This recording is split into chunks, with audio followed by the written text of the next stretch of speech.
ابھی ایک چکر لگا لیا جائے۔ میں نے اب تک حیدرآباد پوری طرح سے نہیں دیکھا ہے، یا تو سندھ کے کسی اور شہر سے آتے ہوئے یا کہیں جاتے ہوئے کچھ وقت گزارا ہے، لیکن اس سال فروری میں نے سوچا کہ اتنے تاریخی شہر کو اس بار مکمل وقت دینا ہی چاہیے۔ میں ہوں سحر بلوچ اور آپ سن رہے ہیں BBC اردو کی پوڈ کاسٹ۔ تو ایک صبح میں اور ایک دوست حیدرآباد کے لیے نکل پڑے۔ صوبہ سندھ کے شہر کراچی سے حیدرآباد کے راستے میں کم و بیش 1.5 سے 2 گھنٹے لگ جاتے ہیں، اگر رش ہو جائے تو اس سے زیادہ وقت بھی لگ سکتا ہے۔ اس دوران میری دوست نے بتایا کہ حیدرآباد میں باقی جگہیں تو دیکھ لیں گے، لیکن ایک خاص گھر ہے جہاں وہ مجھے لے جانا چاہتی ہے۔ اس جگہ کا نام اس نے مکھی ہاؤس بتایا۔ سن کر لگا کہ شاید یہ کوئی سرکاری رہائش گاہ ہوگی جسے رنگ و روغن کر کے لوگوں کے لیے کھولا جا رہا ہے، لیکن مکھی ہاؤس کی کہانی اس سے کہیں زیادہ منفرد اور دلچسپ ہے۔ حیدرآباد کی تنگ گلیوں سے ہوتی ہوئی ہماری گاڑی پکا قلعہ روڈ پر مکھی ہاؤس کے سامنے آ کر رکی۔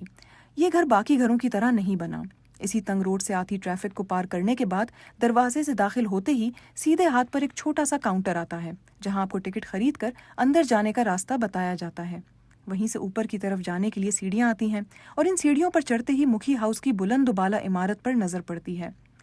میں نے اس گھر اور اس کی کہانی کے لیے منفرد کا لفظ اس لیے استعمال کیا کیونکہ دروازے سے اندر قدم رکھتے ہی باہر سے ٹریفک کا شور، گاڑیوں کا ہارن، لوگوں کی آوازیں نہیں سنائی دیتی، اور اس شور شرابے کے بیچوں بیچ ہونے کے باوجود ایسا محسوس ہوتا ہے جیسے آپ کسی پرسکون مقام پر پہنچ چکے ہیں۔ اس وقت اس محل نما گھر کا صرف گراؤنڈ فلور کھلا ہوا تھا۔ عمارت کے اندر داخل ہوتے ہی سیدھے ہاتھ پر بالائی منزل کے لیے سیڑھیوں کا راستہ جاتا ہے، جس پر سرخ رنگ کا کارپٹ لگا ہوا ہے، لیکن یہاں اس وقت جانے کی اجازت نہیں تھی، تو صرف سیڑھیوں کو دیکھتے ہوئے ہم لوگ آگے بڑھ گئے۔ سامنے ایک اور دروازے سے اندر داخل ہونے کا راستہ آیا۔ اب اس گھر کو میوزیم کا درجہ تو مل چکا ہے، اس لیے اندر داخل ہوتے ہی کمرے کے بیچ اور دیواروں کے ساتھ کئی میزیں لگی ہوئی تھیں۔ اس میں حیدرآباد کی تاریخ اور یہاں سے جڑے سیاسی و سماجی شخصیات کے بارے میں کافی معلومات یکجا کی گئی تھی، لیکن ہمیں بتایا گیا کہ یہ جگہ اب بھی ابتدائی مراحل سے گزر رہی ہے۔ لیکن مکھی ہاؤس کی اپنی تاریخ کیا ہے، اور یہ کس نے اور کیوں بنوایا تھا، یہ جاننے کے لیے میں نے انٹرنیٹ چھاننے کے ساتھ ساتھ مکھی خاندان کے افراد کو بھی ڈھونڈنا شروع کیا۔ اس دوران مجھے پتا چلا کہ مکھی ہاؤس سن 1920 میں ایک بااثر سندھی ہندو خاندان کے سربراہ مکھی پریتم داس کے بیٹے مکھی جیٹ آنند نے تعمیر کروایا تھا۔ اس گھر میں 12 کمرے، 2 بڑے ہال اور صحن شامل ہیں۔ مکھی جیٹ آنند کے 4 بچے تھے، ٹلی، گوردھن، دھرم اور رام۔ مکھی جیٹ آنند ایک خوبصورت محل تعمیر کرانا چاہتے تھے، جسے سالوں بعد آج بھی لوگ دور دراز علاقوں سے دیکھنے آتے ہیں۔ مکھی خاندان اس محل نما گھر میں 26 سال رہا، پھر بر صغیر کی تقسیم کے بعد مکھی خاندان کے افراد نے ایک ایک کر کے یہاں سے ہجرت کی۔ 1956 کے بعد یہ گھر مکمل طور پر خالی ہو گیا۔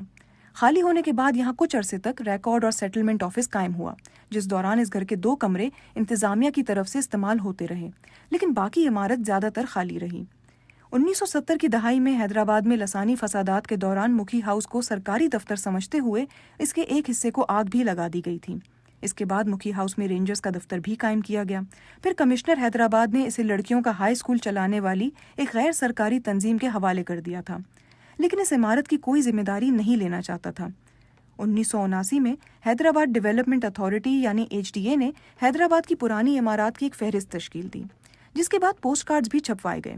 ان پوسٹ کارڈز میں مکھی ہاؤس بھی شامل تھا، لیکن مکھی ہاؤس ان پوسٹ کارڈز کا حصہ تو بن گیا، لیکن اس سے آگے کچھ نہیں ہو سکا، کیونکہ یہ عمارت کئی عرصے تک ضلعی انتظامیہ کے ساتھ جڑی رہی اور مکھی ہاؤس کو مختلف دفاتر کے سپرد کیا جاتا رہا۔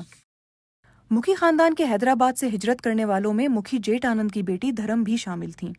انہوں نے اپنی زندگی میں 2 بار ہجرت کی ہے، پہلے بر صغیر کی تقسیم کے بعد حیدرآباد سے بمبئی، جو اب ممبئی کہلاتا ہے، اور پھر ممبئی سے امریکہ کی مغربی ریاست ہوائی کے لیے ہجرت کی۔ ہجرت کرنے کے بعد بھی دھرم کو سندھ میں گزارا ہوا اپنا بچپن یاد رہا، چاہے وہ اپنے والد کی طرف سے سیاسی و سماجی شخصیات کے لیے رکھی گئی پارٹیاں ہوں، پارٹی کے بعد اسی سرخ رنگ کے کارپٹ والی سیڑھیوں پر لوگوں کو آتے جاتے دیکھنا ہو، اور انہی لوگوں کا اس سیڑھی سے اترتے ہی ٹوٹے ہوئے ٹائل پر گرنا ہو، اور اس کے نتیجے میں دھرم کا اپنے منہ پر ہاتھ رکھ کر اپنی ہنسی کو روکنا ہو، پھر گھر کے آنگن میں طرح طرح کے کپڑوں میں کھنچوائی گئی تصویریں ہوں، یا پھر ان کے گھر جواہر لال نہرو کا آنا ہو۔ یہ سب باتیں انہیں مکھی ہاؤس سے جانے کے کئی سالوں بعد بھی یاد رہیں۔ ممبئی کے بریچ کینڈی علاقے میں موجود اپنے گھر میں بیٹھ کر وہ اپنے بچوں کو یہی کہانیاں سناتی رہتی تھیں۔ ان کہانیوں کا سلسلہ امریکہ جانے کے بعد بھی چلتا رہا۔ دھرم کی طرف سے سنائی گئی ان کہانیوں کی ایک بڑی گہری چھاپ ان کے بیٹے ڈاکٹر سریش بھونانی کے ذہن پر پڑی ہے، جس کے نتیجے میں وہ پاکستان میں پیدا نہ ہونے کے باوجود حیدرآباد آنے اور مکھی ہاؤس دیکھنے کو ایسے ترستے رہے جیسے اپنے گھر کو ترس رہے ہوں۔ ان کی یہ خواہش تب پوری ہوئی جب مکھی جیٹ آنند کے بھائی گوبند رام کی بیٹی اندرو وٹومل کی ملاقات سندھ کے معروف آرکیولوجسٹ ڈاکٹر کلیم اللہ لاشاری سے ہوئی۔ اس ملاقات کے بعد جب کلیم اللہ لاشاری 2006 میں پاکستان واپس لوٹے تو انہوں نے فوراً سندھ حکومت سے رابطہ کیا۔ سندھ حکومت نے انہیں کلین چٹ دیتے ہوئے اس پروجیکٹ پر فوراً کام شروع کرنے کا کہا۔ کلیم اللہ لاشاری پھر ضلعی انتظامیہ کے پاس گئے۔ 2013 میں ڈاکٹر سریش بھونانی نے ان 11 لوگوں سمیت مکھی ہاؤس میں پہلی بار قدم رکھا جس کے بارے میں ان کی امی دھرم نے انہیں کئی کہانیاں سنائی تھیں۔ BBC سے بات کرتے ہوئے ڈاکٹر سریش بھونانی نے جہاں اپنے خاندان کی پوری روداد انگریزی میں سنا ڈالی، وہیں انہوں نے کہا کہ ان کی امی مکھی ہاؤس کو مکھی محل کہا کرتی تھیں۔ انہوں نے کہا کہ انہوں نے گھر کی ایک ایک دیوار کو ہاتھ لگا کر وہاں کچھ دیر بیٹھ کر ان سارے قصے کہانیوں کو یاد کیا جو ان کو ان کی امی نے سنائی تھیں۔ انہوں نے کہا کہ 100 سال بعد ان کی امی کا خواب آخر کار پورا ہو ہی گیا، کیونکہ وہ چاہتی تھیں کہ یہ گھر کسی اچھے کام کے لیے استعمال ہو، اور اب ایسا ہونے جا رہا ہے۔ دھرم اپنے مکھی پیلس کو دوبارہ تو نہیں دیکھ پائیں، لیکن ان کی کہانیوں اور اس گھر سے پیار نے اس کو دوبارہ لوگوں میں مقبول کر دیا ہے۔ مکھی خاندان کے حیدرآباد کے دورے کے بعد اب گھر کے بارے میں لوگوں کا تجسس بھی بڑھنے لگا۔ اس دوران لکڑی کا سامان، زمین کے لیے ٹائل اور کمروں کی رنگ و روغن کا کام بھی شروع کر دیا گیا، لیکن ساتھ میں یہ خوف بھی بڑھنے لگا کہ کہیں چوری نہ ہو جائے۔ مکھی ہاؤس کی حفاظت کے لیے اب باقاعدہ طور پر چوکیدار رکھے گئے۔ اتنے سال اس عمارت کے خالی رہنے